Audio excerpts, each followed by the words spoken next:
प्यारे जीनियस बच्चों, अगर आप अभी अभी क्लास 9 से क्लास 10 में आए हो और आपको बातें समझ में नहीं आ रही है कि टॉपिक आपको कहां से शुरू करनी चाहिए, फिर तो ये वीडियो डेफिनेटली आपके लिए है।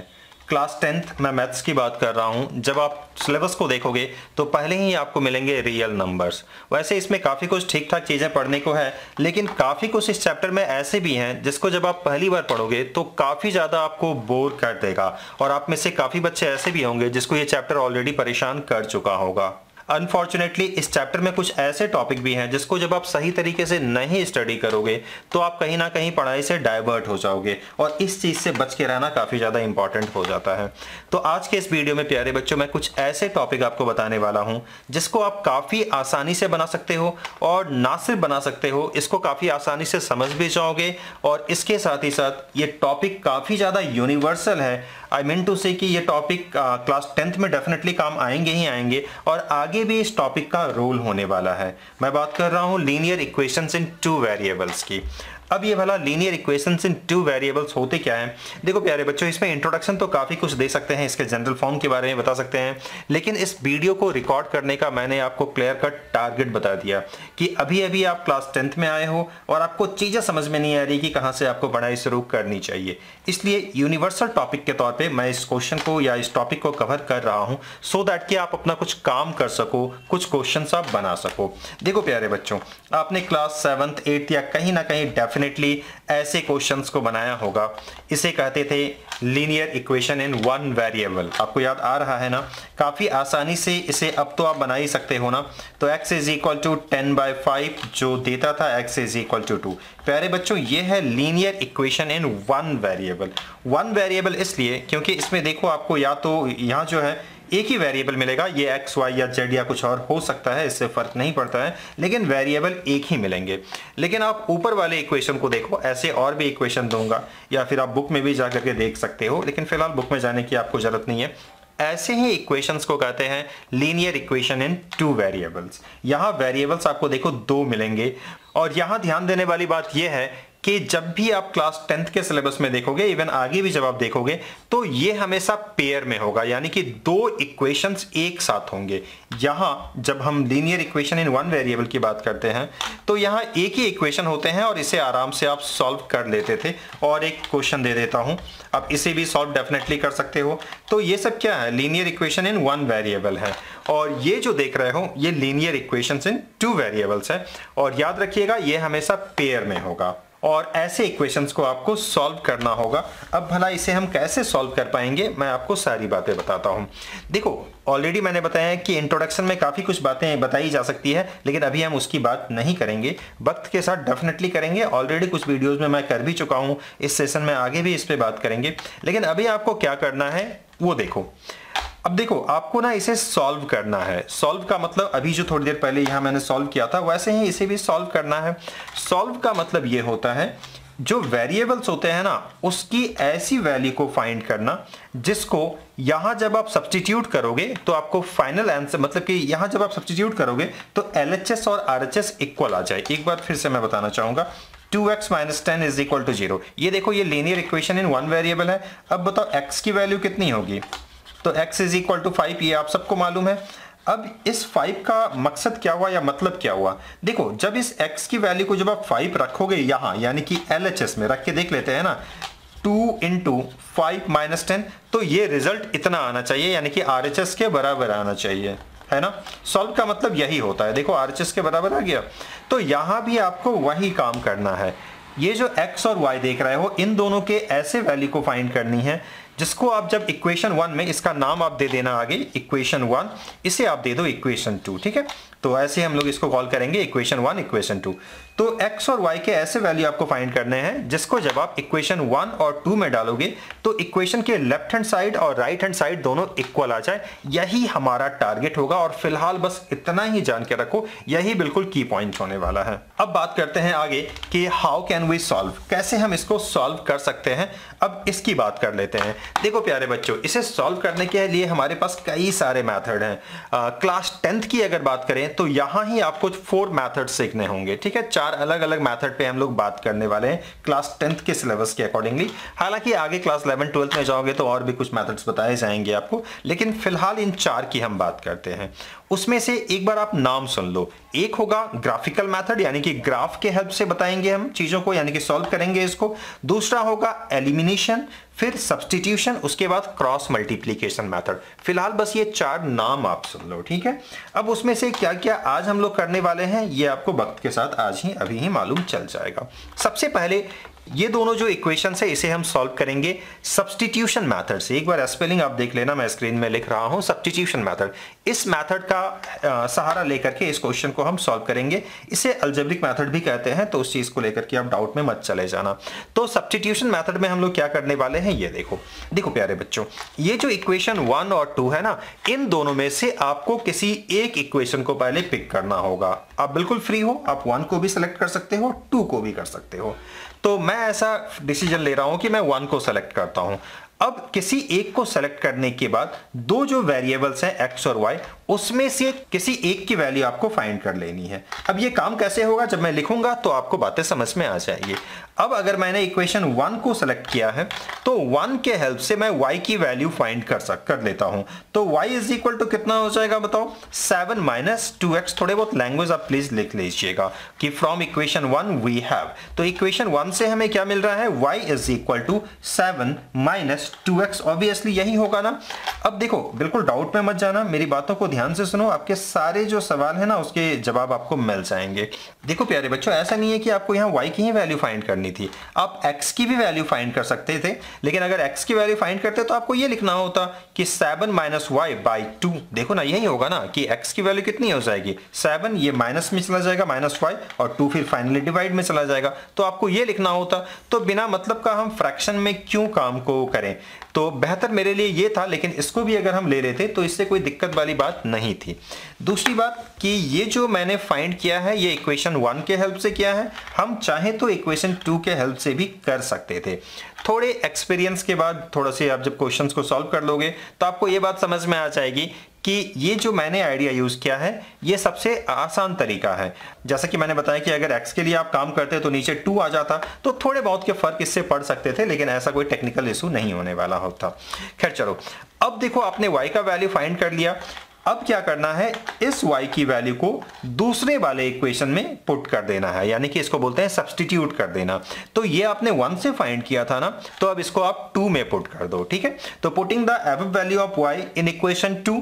तो ऐसा करने के बाद आपको क्या मिलेगा ये देखो, काफी आसानी से चीजें आपको समझ में आ जाएगी।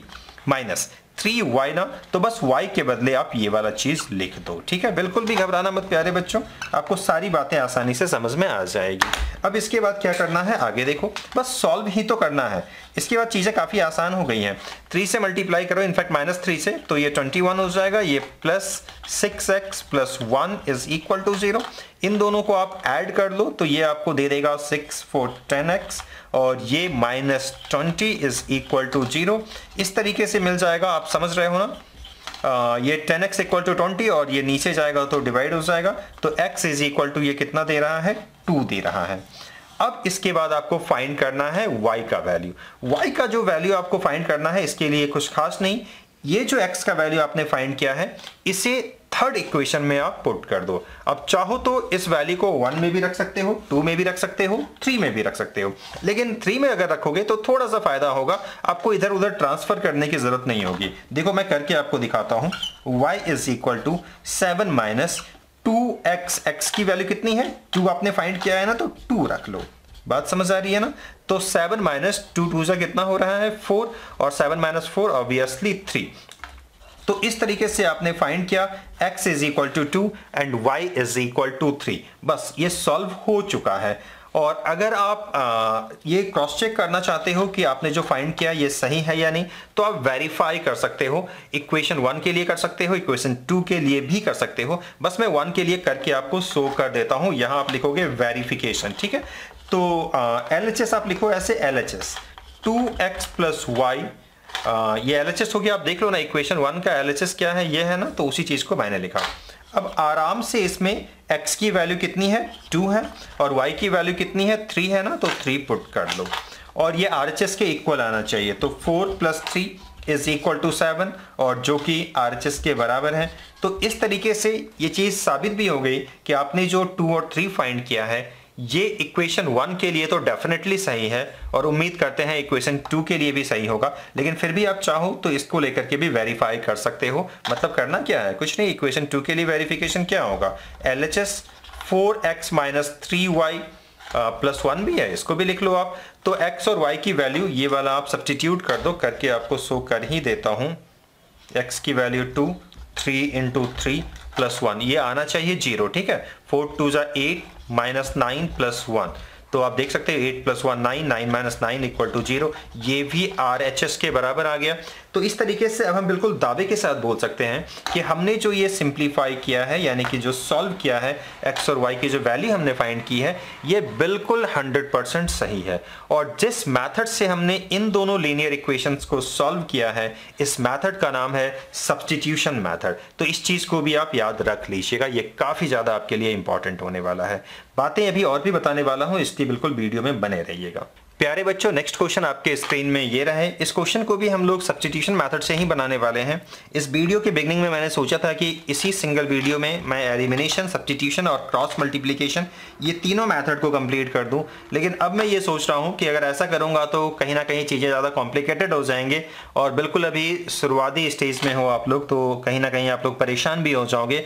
इसलिए अब मैं ये सोच रहा हूं कि इस वीडियो में सिर्फ और सिर्फ सब्स्टिट्यूशन मेथड को ही कंप्लीट या कवर करने वाले हैं, और कल जो वीडियो आएंगे उसमें मैं एलिमिनेशन मेथड को भी कंप्लीट कर दूंगा।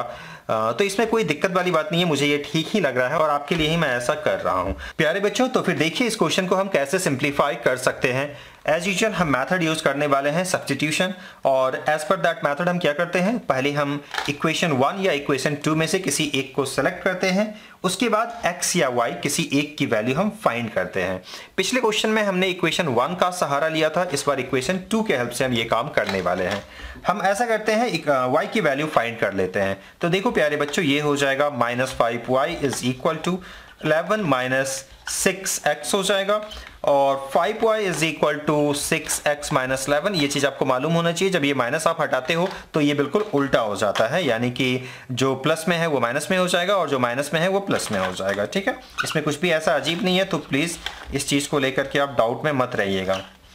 तो देखो एज यूजुअल हमने फिर से वही काम किया कि मतलब कि यहाँ इक्वेशन 2 के हेल्प से हमने y की वैल्यू फाइंड कर ली।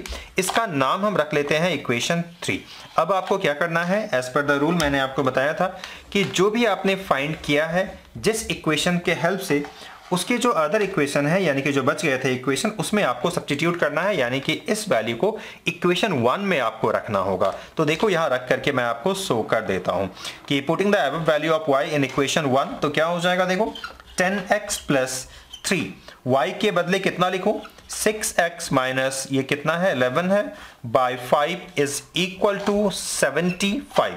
बस प्यारे बच्चों इसे सिंप्लीफाई कर लीजिए।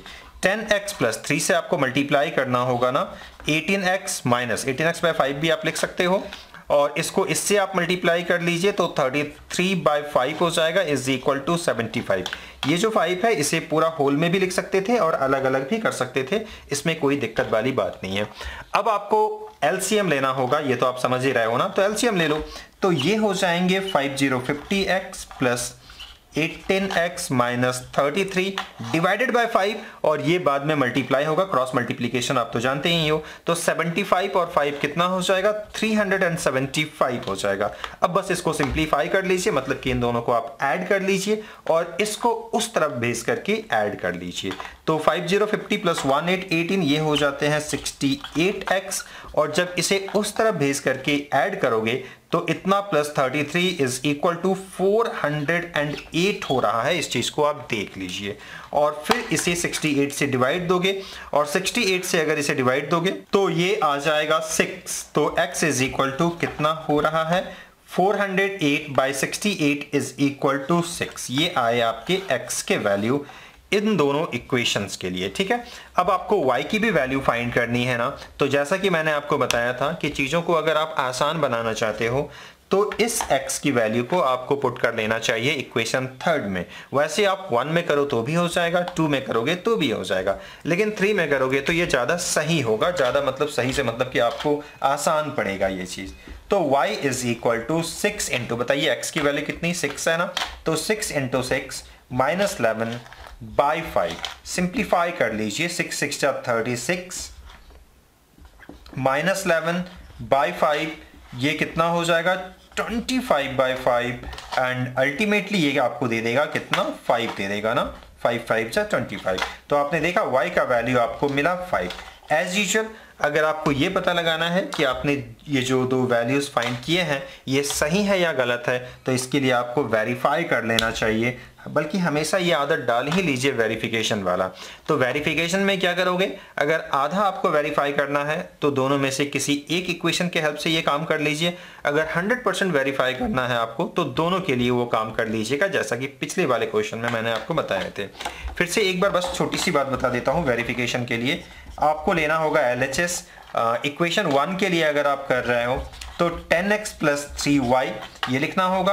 अब x की वैल्यू कितनी है 6 है, y की वैल्यू कितनी है 5 है, तो इसको आप लिख लो। ये 60 और 5 3 15, ये कितने हो गए 75, राइट ना। 60 प्लस 15 75। क्या ये RHS के बराबर है? अगर हाँ तो ये डेफिनेटली आपने जो फाइंड किया है कम से कम फर्स्ट इक्वेशन के लिए तो सही है ही है, और अगर फर्स्ट इक्वेशन के लिए सही है तो मान के चलो सेकंड के लिए भी सही होगा। लेकिन अगर फिर भी आप पूरा श्योर होना चाहते हो कि ये 100% आपका सही है तो सेकंड इक्वेशन के लिए भी आपको ऐसे ही काम कर लेने हैं। इसके बाद फिर आप दावे के साथ बोल सकते हो कि आपने जो बनाया है वो 100% सही है। तो प्यारे बच्चों इस वीडियो में बस इतना ही रखते हैं। इसके अलावा आपको कुछ हम होमवर्क देना चाहेंगे, इसे आप डेफिनेटली बना लीजिएगा। अब चलिए इन क्वेश्चंस को आप लिख लीजिए HW के तौर पे। अब चाहो तो इन दो क्वेश्चंस को आप अभी के अभी बना करके कमेंट करके आंसर बता सकते हो। डेफिनेटली आप ऐसा कीजिएगा, ये आपके लिए ठीक ही होगा।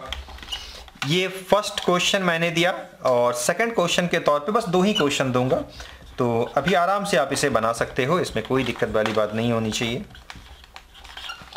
आंसर मैं बताऊं ऐसा बिल्कुल भी इंपॉर्टेंट नहीं है, क्योंकि इसकी अच्छाई यही है कि आंसर जो आप फाइंड करोगे उसे आप खुद वेरीफाई कर सकते हो। जो कुछ भी आपने फाइंड किया है यहाँ बस पुट करके देख लो, तो आप खुद ही दावे के साथ बोल सकते हो कि आपने जो फाइंड किया है वो सही फाइंड किया है। तो प्यारे बच्चों मैं चाहता हूं कि इन दोनों क्वेश्चंस को बना करके x और y की जो वैल्यूज होंगे उसे आप डेफिनेटली कमेंट के जरिए मुझे बताओ। फिर चलिए प्यारे बच्चों क्लास 10th के लिए आप लोगों के लिए बिल्कुल नया वीडियो था, तो इस वीडियो में फिलहाल के लिए इतना ही। मिलते हैं फिर किसी वीडियो में, तब तक कुछ ना कुछ सीखते और सिखाते रहिएगा और अपना ढेर सारा ख्याल रखिएगा। Thank you.